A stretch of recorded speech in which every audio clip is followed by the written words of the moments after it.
So right now, we're going to try to design activities using Canva. So as you can see, this is the home page and you can see the different kinds of designs that you can make. There's really a section devoted for school design. So dito makikita nyo ang dami. So what do we have here on the left? No? So we have here sections like all your design. So this is a compilation of all the things that I did, the recent ones. Brand kit, I don't use this so much. I think it's more for marketing. Okay, so maganda rin, no? Ang Canva, it allows you to organize things. So you can cluster the designs that you made under one folder. So it's really up to you. You can also delete. Now, what I want you to see here and focus on is have here a team part. So I want to invite someone. So right now, Canva allows collaboration just like in Google Apps. That's why I like it also. So you have your designs that you want to share with people, create a folder. So if you have more than one design, you can share it as well. You can even create groups. Now, what we're going to do is to just invite a person. So it's very easy. It's either you get the invite link and then send them via mail, or you can just input the email. So that's what we're going to do. Now, I'm going to do this para mapakita ko sa inyo later how collaboration can be done within Canva. Okay, so here you can choose if member or administrator. So member yung ilalagay natin. Then send the invitation. You just have to wait for him to accept so that he can appear here. So, ayan, naka-appear na siya. So, later on, I can tag him already when I do the presentations. Okay, so let's start. Okay, so this is a design that I just look for here. So, I click templates and type education presentation. So, this one is for English class. Okay, so kapag ganyan, mag-a-appear dito yung pages on the side, no? Sige, before we go through the presentation and choose the slides we want to work on, I just want you to look at the editor here on the side, or the things that you can do. So upload here. If you have personal pictures, you can upload it here. I suggest you use PNG or high resolution pictures para maganda. You can also click photos. So they have existing photos that you can choose to integrate in your design. They also have elements. So mostly these are clip arts. Okay, ang maganda sa Canva, same as Google Apps, you can use yung 2D pictures. You can use moving pictures like stickers, katulad yan, oh. Yan. So mas interactive siya. Hindi lang siya yung flat picture. So it's really up to you. They have a wide collection of elements. So, pwedeng charts, pwedeng shapes, pwedeng stickers, pwedeng moving pictures. They also have text here. So, naka-arrange na siya if you need a heading. So, pag heading siya mismo or title, you just need to click that and then choose whatever font or whatever design you want. So, mag-a-appear siya dito. Sige, Control Z lang natin kasi ang dami kong nilagay na kung ano-ano. Alright, so you have a subheading or a little bit of body text. So sometimes if you just add lang information or description, I suggest use this one kasi mas madali siyang i-edit. You can also add music, no? So meron silang mga existing na free. Yung mga may crown, it means that they're not free. You have to purchase. There are also videos. So, di ba, ang helpful niya kasi hindi mo na kailangan mag-create ng new tab or gumawa ng new search kasi it's within the Canva system already. You can change your background. So, it can be the color or gusto nyo nang meron talagang actual patterns. Pwede rin kayong pumili. There are also charts. And of course, you can organize, no, your folders. Under more, what we have here would be yung mga add-ons or apps that you can use. So, isa sa mga ginagamit ko yan, Bitmoji. Pwede rin may emoji. If you want to use videos from YouTube, you can also put it here. Okay, so let's begin. So here, this is what I chose. It's really up to you kung ilan yung gusto nyong gamitin. Or if you want, what you can do is just click, okay, wait. What you want is, if you need them all naman, you can just apply all 18 pages or drag them at the bottom. If not, you can just physically delete. Sa halimbawa, ayoko ng doble yan. I can just delete that. So this is like your working area where you can do the edits. one thing that I like about it is that I can change the color palette. So, for example, I click this box and I don't like white. So, just click the box here on top that tells you the different colors that are used in the entire document. So, your default colors, your photo colors, your document colors. So, for example, okay na ako sa white. Baguhin natin yung iba. Let's say, this one, the blue one. Let's say I don't like blue. So, I can choose here what color I want to use. So, halimbawa, I want the background to be more like light pink. Yan. So, magbabago siya. Diba? So, it's up to you. You can even recolor the specific element. So, halimbawa, ito, you want to change this. Lalabas dito sa taas kung ano yung color palette, no? Kung ano yung colors that are used for this element. So, there's 5. So, halimbawa, I don't like this color. I can change that. Then, just choose kung anong color yung gusto kong ma-apply. So, medyo malapit lang yung color palette na ginamit ko. So, yan, hindi siya drastic. Sige, halimbawa, ito, gusto ko siguro a little bit of yellow. So, yung notebook, I want it to be yellow. So, I'll click the color of the notebook here, dun sa colors at the top part, and then choose yellow. Yan. So, para mas buhay lang siya. I want some parts yellow. Diba? Itong blue na to, gawin natin yellow. Yan. So, edit lang. Look, you can also change the font. Let's say you don't like this font. You just highlight it and then go here. There's a list of fonts that you can choose from. So, halimbawa, I want Anton. I'll just click it. And then it changes. So, meron din tayong mga different fonts here that are available. Just use that one kasi cute naman siya. Okay, so what else can we do, no? So, for example, ito.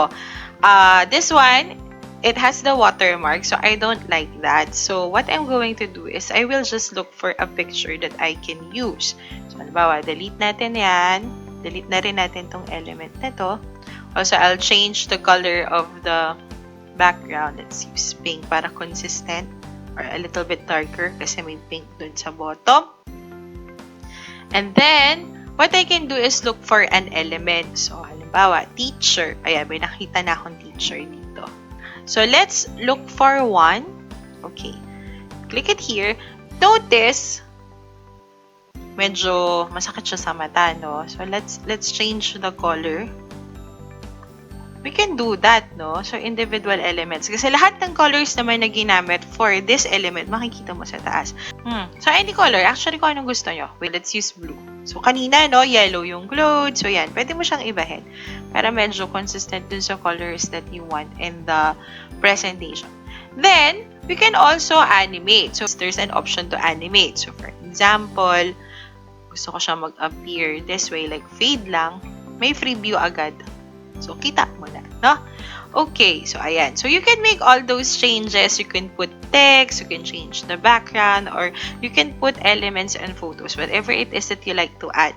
And then, what's nice here is that it has an option to present autoplay. So, diretso siyang magpi-play once it's presented, or standard wherein you need to click. Pwede ring presenter view so that you can see your notes. So, any of that. So, if you want to see how it looks like, you can preview it as well. So, this is how it will be like when you present.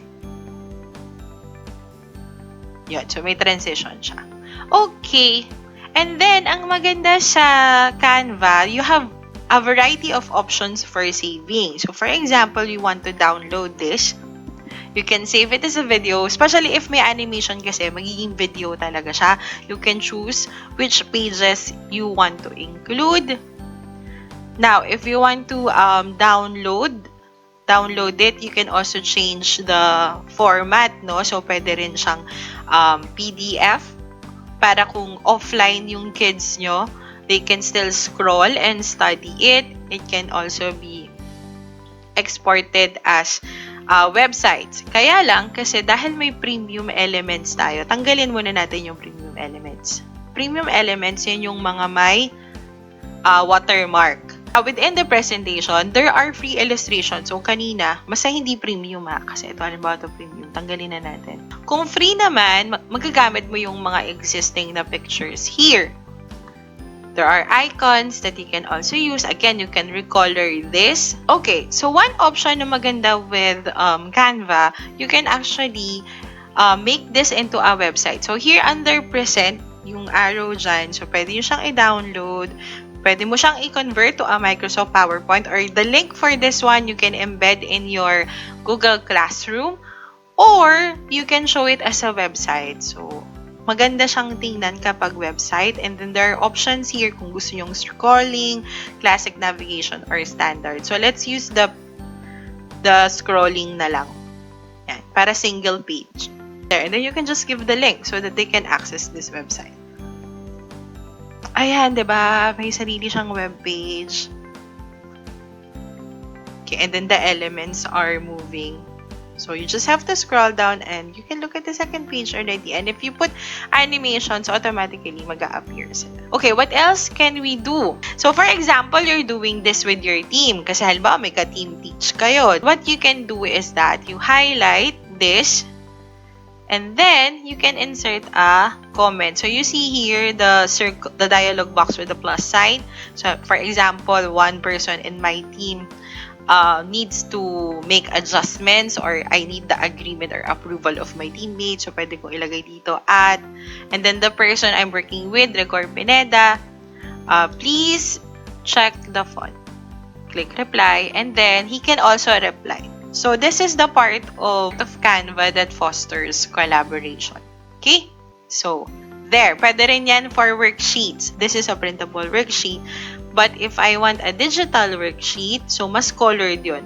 Pag printable worksheet, less yung elements niya, no, na colored. Kasi mata ko sa printer kapag digital. Ito yung mga options natin for digital worksheets, no. So, halimbawa, ano ba maganda? Hanap tayong maganda. Ito, literary book review.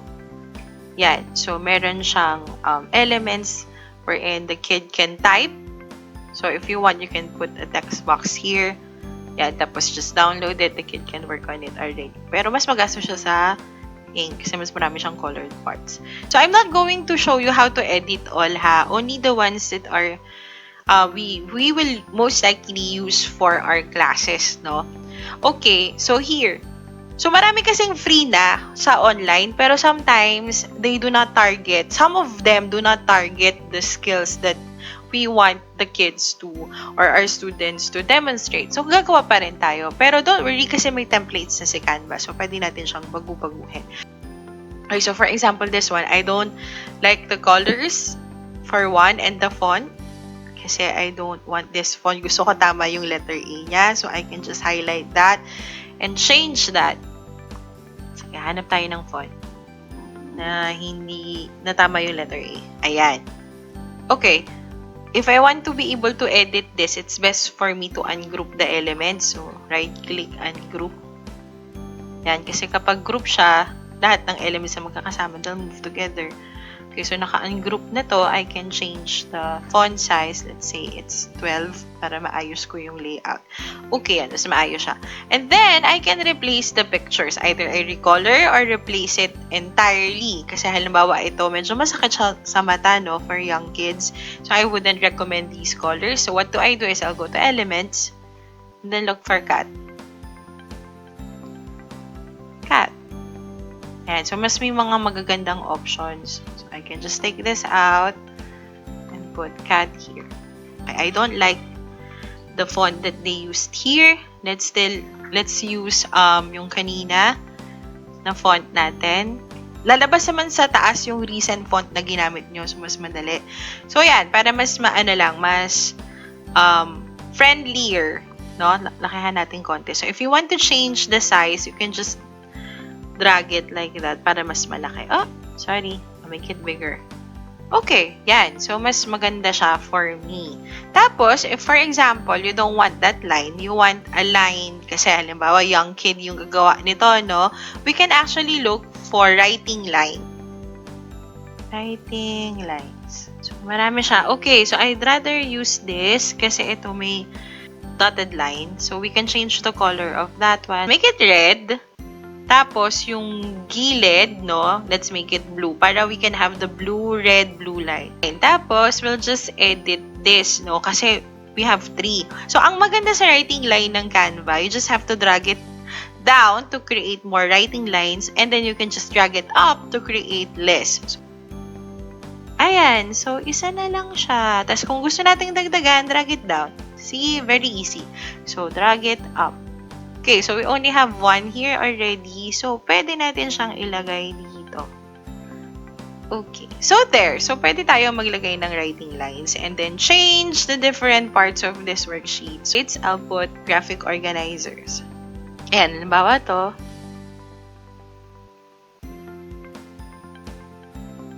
Add natin as a new page. Ayan. So, pwedeng magkasama, no? Halimbawa, gusto mo isang set lang ng worksheeting isi-send natin. Pwede silang magkasama. But of course, this one is not related to each other. So, halimbawa, ito premium, papalitan ko lang din to ulit. Okay? Pwede naman i-edit. So, don't worry kung sasabihin niya sa inyo na hindi free. Pwede mo namang palitan. Halimbawa, gawin natin siyang send to back. Yan! Para kita yung puno. And if you put stickers here, halimbawa, sticker like elements din. Lagay natin. Bird. Sticker. Pag ganun, may option na kayo to save it as a video or as a different format like PowerPoint. There. So, pwede mo siyang i-design. Any way you like, pwedeng may moving pictures.